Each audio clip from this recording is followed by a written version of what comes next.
right, come on, keep the energy up. We're picking up Stevie D.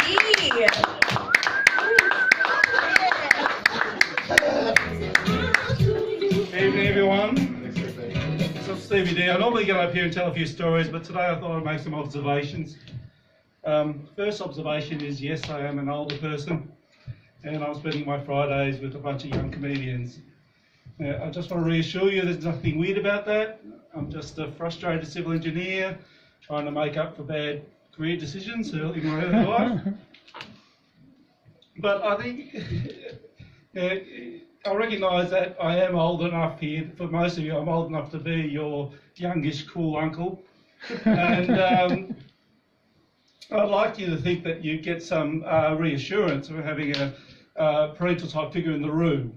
So I know a lot of you have parents who, after spending a fortune on your education, aren't necessarily supportive of your choice to be a comedian. So it'll give you some comfort to know that when you're going through your dick and clip jokes, there's an adult in the room who actually appreciates it.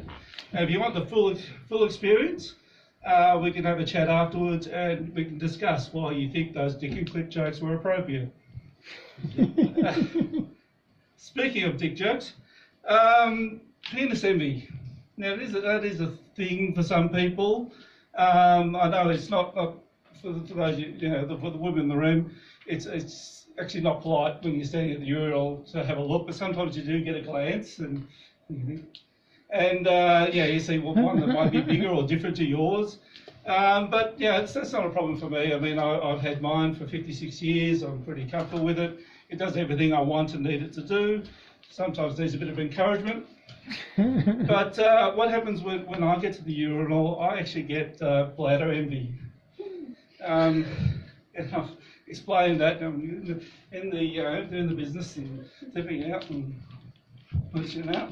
And you're there, I'm there sort of trickling away for about 10 minutes, and then some young buck comes next to me and he's whips it out, and the pressure's so great, he sort of has to lean in so he doesn't push himself away from the wall. And I've got to stand away from the splashback so I don't get soaked. And he's done about 20 seconds. So, geez, I wish I had a bladder like that. It doesn't work like that anymore.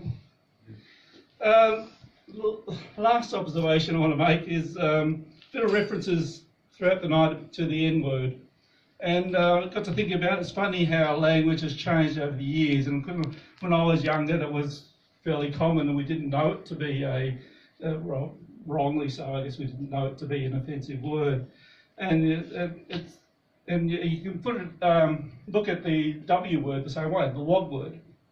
So in Australia, I guess, when people from Southern Europe, like I'm sort of largely I'm actually Southern European, Western Asian, Middle Eastern Australian, but anyway, I sort of look a bit more like a WOG.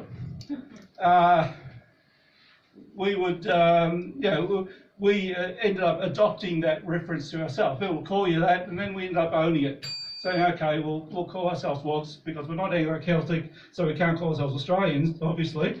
So we took the label WOG. But of course, if you went to the UK and used that word, it would be very different because it is still considered very offensive there because it is a derogatory term used against brown-skinned people. So I guess it's the same with the N-word. And I didn't really think much about it until one day I saw my kids playing chasey.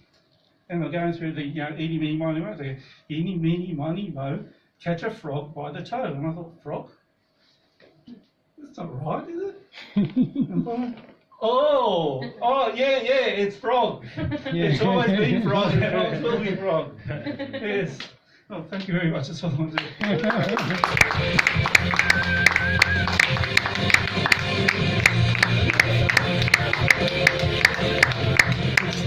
Stevie D, everybody. Stevie, what's your last name? It's Dagata. Dagata? Dagata. Oh. That's okay, I see why you go by D. That makes sense. Coming up next, I hope I'm getting this last.